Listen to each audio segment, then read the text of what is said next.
Brigadier Sanyal, পাকিস্তানের আদৌ কি কোনো কথার দাম আছে? আমি বলছি এর একটা ফ্রুটফুল এগ্রিমেন্ট তো দূরে থাক, দীর্ঘমেয়াদী কোনো চিন্তাভাবনা শান্তির সপক্ষে আদৌ কি ভারতের পক্ষে করা সম্ভব? এবং সবথেকে বড় কথা, যদি ভারত করেও তার তো কোনো বিশ্বাস, কোনো মূল্য পাকিস্তান দিচ্ছে না।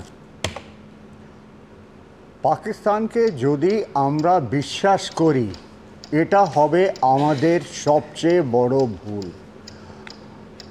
আমি 3টে টেনিওর করেছি अगेंस्ट পাকিস্তান টেররিজম থেকে। আমার অফিসার্সরা মরেছে, জওয়ানরাও মরেছে, অফিসার্স জেসিওস জওয়ান গুলি খেয়েছে, আহত হয়েছে, আমি হয়তো বেঁচে বেরিয়ে এসেছি।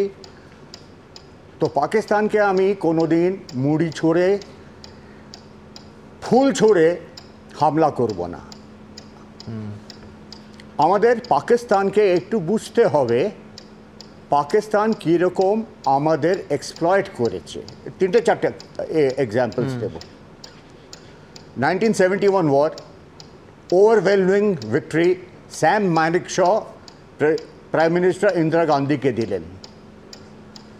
একদম পাকিস্তান এর রেসপন্স 93,000 পিডব্লিউজ ফেরত নিয়ে এলো, পিওকে হাত ছাড়া করলো না।